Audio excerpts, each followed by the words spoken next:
Welcome to my YouTube channel എൻ്റെ വഴികൾ. ഏവർക്കും എൻ്റെ വഴികളിലേക്ക് സ്വാഗതം.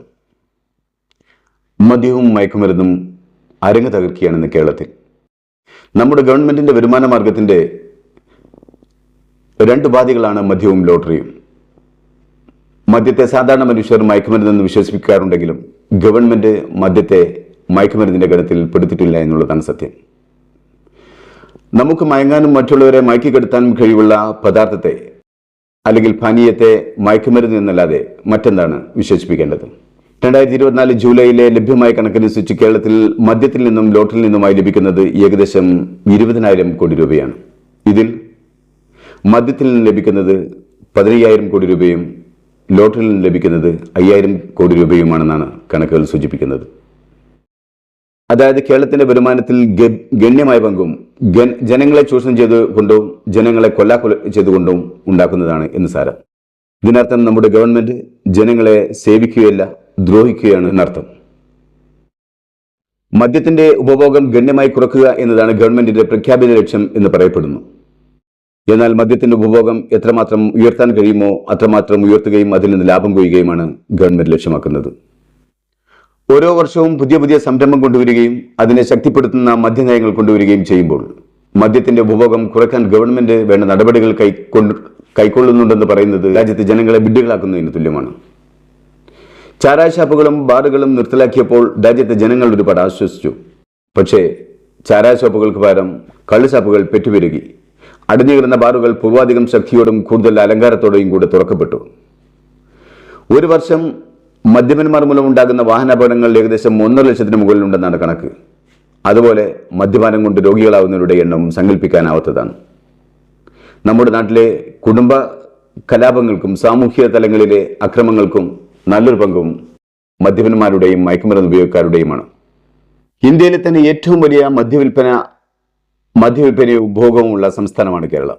ഓരോ ആഘോഷങ്ങളുടെ സമയത്തും മറ്റും ഓരോ ജില്ലയിലെയും വിൽക്കുന്ന മദ്യത്തിന്റെ കണക്ക് 30 കോടിക്കും 40 കോടിക്കും മുകളിലാണ് എന്ന് മാധ്യമങ്ങൾ വിളിച്ചു പറയുമ്പോൾ അത് നമ്മുടെ ഗവൺമെന്റുകൾക്ക് ഏറ്റവും വലിയ അഭിമാനത്തിന്റെ നിമിഷമായിരിക്കണം.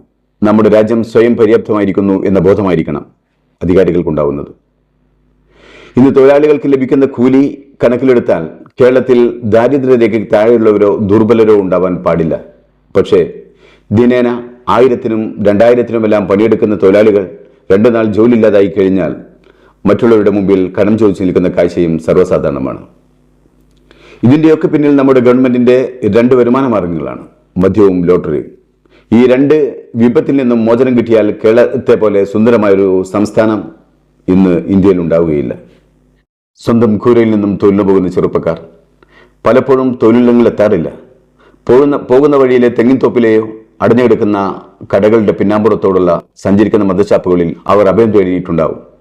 തങ്ങളുടെ പ്രിയപ്പെട്ടവൻ വീട്ടിലേക്ക് ആവശ്യമായ അല്ലെങ്കിൽ തങ്ങളുടെ മക്കൾക്ക് ആവശ്യമായ വിഭവങ്ങളുമായി തിരിച്ചു വരുന്നതും കാത്തിരിക്കുന്ന വീട്ടുകാരറിയുന്നില്ല താൻ പ്രതീക്ഷിച്ചിരിക്കുന്നവൻ റോഡരികിൽ ഉടുതുണി പോലുമില്ലാതെ സ്വബോധം നഷ്ടപ്പെട്ട് കിടക്കുകയാണെന്ന്. അതിന് മാത്രം മദ്യത്തിന്റെ ഒഴുക്കാണെന്ന് കേരളത്തിൽ ലൈസൻസോ പെർമിറ്റോ ഇല്ലാതെ ഒരു വ്യക്തിക്ക് പരമാവധി കൈവശം വെക്കാവുന്ന മദ്യം കള്ള് 1.5 ലിറ്റർ, ഇന്ത്യൻ നിർമ്മിത വിദേശ മദ്യം 3 litre, beer 3.5 litre, wine 3.5 litre, വിദേശ നിർമ്മിത വിദേശ മദ്യം 2.5 ലിറ്റർ, കൊക്കോ ബ്രാൻഡി 1 ലിറ്റർ എന്നിങ്ങനെയാണ് കണക്ക്.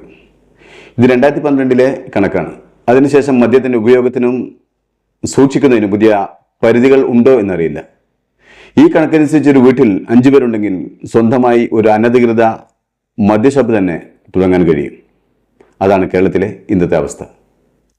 ഇങ്ങനെ ഗവൺമെന്റ് യഥേഷ്ടം നൽകുന്ന മദ്യമാണ് ഓരോ പ്രദേശത്തും ഒഴുകി നടക്കുന്നതും സാമൂഹിക അരക്ഷിതാവസ്ഥ സൃഷ്ടിക്കുന്നതും.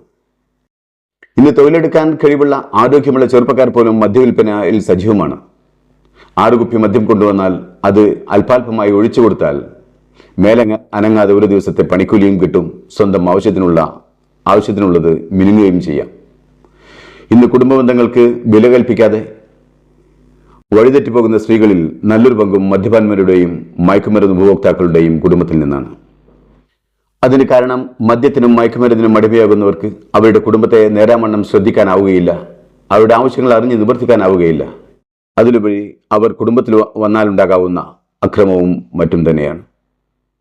മദ്യവും മയക്കുമരുന്നും കുടുംബ ബന്ധങ്ങളും സാമൂഹിക ബന്ധങ്ങളെയും തകർക്കുന്നതോടൊപ്പം തൊഴിലെടുക്കാനുള്ള മനുഷ്യന്റെ ത്വരയെ നശിപ്പിച്ചു കളയുകയും ചെയ്യുന്നു. എന്നാൽ ലോട്ടറി അതിൽ നിന്നും വ്യത്യസ്തമാണ്. അധ്വാനിക്കുന്നവന്റെ കയ്യിൽ നിന്നും അവന്റെ സമ്പാദ്യത്തെ അവൻ അറിയാതെ തന്നെ ചോർത്തിക്കളയുകയാണ് ഇത് ചെയ്യുന്നത്. ഓരോ ദിവസവും നമ്മുടെ ഗവൺമെന്റ് കോടീശ്വരന്മാരെ പ്രദാനം ചെയ്യുന്നുണ്ട്. ഒരു വർഷത്തിൽ 350-ലധികം ലക്ഷപ്രഭുക്കളെയും കോടീശ്വരന്മാരെയും കേരളം സംഭാവന ചെയ്യുന്നുണ്ട്. കേരളത്തിലെ ലോട്ടറി വിൽപ്പന അനുസരിച്ച് ഗവൺമെന്റ് പതിറ്റാണ്ടുകളായി കോടീശ്വരന്മാരെ നൽകിയിട്ടും നിങ്ങൾക്ക് ചുറ്റും ലോട്ടറി അടിച്ച എത്ര കോടീശ്വരന്മാരെ നിങ്ങൾ ഓരോ ദിവസവും കാണുന്നുണ്ട്? ഇനി വളരെയധികം തമാശ തോന്നുന്ന മറ്റൊന്നാണ് നമ്മുടെ ചില നിയമങ്ങൾ. ഇങ്ങനെയൊക്കെ സുലഭമായി ലഭിക്കുന്ന മദ്യം കുടിച്ച് വാഹനം ഓടിച്ചാൽ അവൻ ശിക്ഷിക്കപ്പെടും. അവനിൽ നിന്നും ഫൈൻ ഈടാക്കപ്പെടും. ബാറിൽ വാഹനവുമായി വന്ന് മദ്യപിക്കുന്നവനെ കള്ളിന്റെ കെട്ടിറങ്ങും വരെ ബാറിൽ കിടക്കാൻ ബാറുകാരൻ സമ്മതിക്കുമോ? ബിവറേജസിൽ വന്ന് മദ്യം വാങ്ങുന്നവൻ വീട്ടിൽ കൊണ്ടുപോയി മദ്യം കഴിക്കുമോ? പാത്തും പതുങ്ങിയും വന്ന് മദ്യം കഴിക്കുന്നവൻ കിട്ടിയ പഴുതിൽ മറഞ്ഞെന്ന് ചിലപ്പോൾ വെള്ളം പോലും ചേർക്കാതെ അത് സേവിക്കും. ഇവരൊക്കെ അവർ വന്ന വാഹനത്തിൽ തന്നെയാണ് വീട്ടിൽ പോവുക. അതിൽ ചിലർ വീട്ടിലെത്തും, മറ്റു ചിലർ ഹോസ്പിറ്റലിലും, ചിലർ മേലോട്ടും പോകും. അതല്ലാതെ ഗവൺമെന്റ് വിറ്റ കള്ളാണെന്ന് കരുതി ഒരു പോലീസുകാരനും അവരെ സുരക്ഷിതമായി വീട്ടെത്തിക്കുകയില്ല. ഇപ്പോൾ ഗവൺമെന്റ് 2 കോടി രൂപ വകയിരുത്തിയിട്ടുള്ളത് പോലും കപ്പയിൽ നിന്നും മദ്യം കണ്ടുപിടിക്കുന്നതിന് വേണ്ടി. നാട്ടിൽ ഒരുപാട് മാറാരോഗങ്ങളുണ്ട്. അതിലേതെങ്കിലും ഒന്നിന് ഒരു മരുന്ന് കണ്ടുപിടിക്കാൻ അതിനായിരുന്നു ഈ പണം ചെലവാക്കിയിരുന്നെങ്കിൽ നമുക്ക് ആശ്വസിക്കാമായിരുന്നു, സമാധാനിക്കാമായിരുന്നു. കേരളത്തിലെ ജനങ്ങൾക്ക് മദ്യത്തിന്റെ ലഭ്യത കുറവാണെന്ന് മനസ്സിലാക്കിയിട്ടാവണം പാലക്കാട് കഞ്ചിക്കോട്ട് കേരളത്തിന് ആവശ്യമായ മൊത്തം സ്പിരിറ്റ് ഉൽപ്പാദിപ്പിക്കാനുള്ള പുതിയ ഡിസ്റ്റിലറി കൊണ്ടുവരാൻ പോകുന്നത്. ഇപ്പോൾ ഭരിക്കുന്ന പാർട്ടിയുടെ സെക്രട്ടറി 2 ദിവസം മുമ്പ് പറയുകയുണ്ടായി, മദ്യം കഴിക്കുന്നവരെയും സിഗരറ്റ് വലിക്കുന്നവരെയും പാർട്ടിയിൽ നിന്ന് ഒഴിവാക്കുമെന്ന്. മദ്യം കഴിക്കാനില്ലെങ്കിൽ പിന്നെന്തിനാണ് സഖാവെ നിങ്ങൾ ഈ മദ്യപ്പുഴകൾ ഒഴുക്കുന്നത്?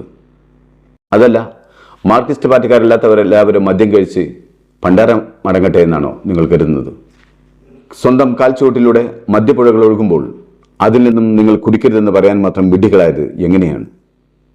ഒരു രാജ്യം മദ്യത്തിനാലും മയക്കുമരുന്നിനാലും കൂടുതൽ ദുരിതത്തിലേക്ക് പോകുമ്പോൾ, കൂടുതൽ വിപത്തിലേക്ക് പോകുമ്പോൾ വീണ്ടും വീണ്ടും മദ്യത്തിന്റെ ലഭ്യത അധികരിപ്പിക്കുന്നതിന് വേണ്ടി ശ്രമിക്കുന്ന ഗവൺമെന്റിനെ എന്താണ് ജനങ്ങൾ പറയേണ്ടത്? ഒരു ഭരണകൂടം എന്നാൽ ജനങ്ങളുടെ ക്ഷേമത്തിനും ഐശ്വര്യത്തിനും വേണ്ടി നിലകൊള്ളുന്ന സ്ഥാപനമാണ്. ജനങ്ങളുടെ ജീവിത നിലവാരം മെച്ചപ്പെടുത്തുക, സാമൂഹ്യ സുരക്ഷ ഉറപ്പുവരുത്തുക, അറിയിക്കുന്ന നീതി ലഭ്യമാക്കുക, ഉയർന്ന പരിരക്ഷ പ്രജകൾക്ക് നൽകുക. ഇതെല്ലാം ആയിരിക്കണം ഗവൺമെന്റിന്റെ ലക്ഷ്യം. അതായിരിക്കണം ഗവൺമെന്റിന്റെ ഉത്തരവാദിത്വം. ഇവിടെ ഗവൺമെന്റിന്റെ നിലനിൽപ്പിന് ഭരണകർത്താക്കളുടെ ഇംഗിതങ്ങൾ നടപ്പിലാക്കാൻ പണം വേണം. അതിന് ഏത് മാർഗം സ്വീകരിക്കുക? കൂട്ടിക്കൊടുക്കാം, ലോട്ടറി വിൽക്കാം, മദ്യം നൽകാം. പക്ഷേ ഇങ്ങനെയുണ്ടാക്കുന്ന പണം ഒരു ജനതയെ, ഒരു രാജ്യത്തെ തന്നെ നശിപ്പിച്ചുകൊണ്ടാണെന്ന് ഓർക്കുന്നത് നന്നായിരിക്കും.